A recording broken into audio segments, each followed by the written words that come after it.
Hello everybody and welcome to the latest edition of the Mental Game video blog. My name is Tim Nightingale and I am the owner of The Mental Game and a sports psychologist who specialises in golf. I am also the author of the Mental Game Scorecard and Handbook. Today I'd like to talk to you about a negative habit that virtually every golfer who's ever walked this planet exhibits, and that is the concept of negative self-talk. We are very critical of ourselves, we are very critical of our game, and often to an extent that we would never talk about other people in the way that we talk about ourselves on the golf course. Now, one of the dangers of negative self-talk is that sadly it is self-fulfilling. What we say, we internalise, and it becomes a part of our golfing reality. So we need to be very careful of the things that we say and the things that we think whilst we walk the golf course. So this very short technique is a technique that you and a golfing friend, can use the next time that you walk onto the golf course. And here's how it works.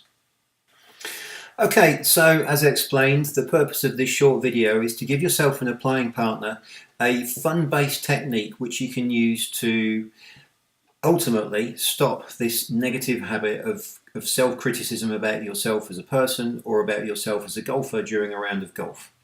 As explained, we do internalise these things. Every time we say something negative about ourselves, we're chipping away at our self-esteem. And that can do us no good whatsoever. So we need to stop. There is no benefit from it. We wouldn't talk this way about other people. So let's try and cure this issue on the golf course. So what I'm suggesting is, while scoring your typical round of golf with your playing partner as you would do, is to add an extra scoring dynamic to your scorecard, which is to make a note of every time you say something critical about yourself or your game during a round of golf. Now, it can quite simply be a tally of the scores so that you and your playing partner can compare notes at the end of the game. However, it may be worth looking at ways to make this more competitive, and there's two options that spring to mind. First option is you add a shot to your score for every piece of negative self-talk which is exhibited.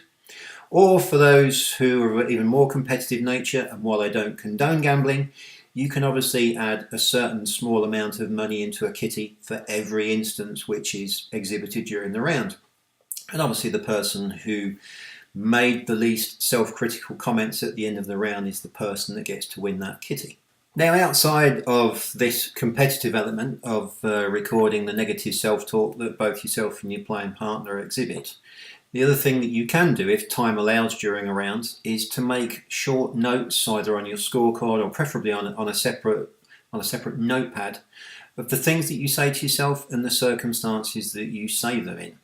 Now, at the time, with the emotions running high on a golf course and frustration levels and what have you, these comments may seem fair and reasonable. However, what you need to do is to be able to review these comments in the cold light of day, back at home or back in the bar or after the round, after those emotions have been released once the round is finished. And you'll start to put some perspective into the moments that these comments are made. And from a therapeutic perspective, this is very much a cognitive behaviour therapy approach to analysing self-talk. It will start to change your behaviour as you come to realise that they aren't quite the best things to be saying at those particular moments. However, I'm trying to focus here more on the fun elements. I'm trying to create an additional scoring method for you, an extra scoring dynamic for you and a playing partner. So as well as raising awareness, there's an extra form of competition for you and your playing partner to have during a round of golf. I hope you enjoy.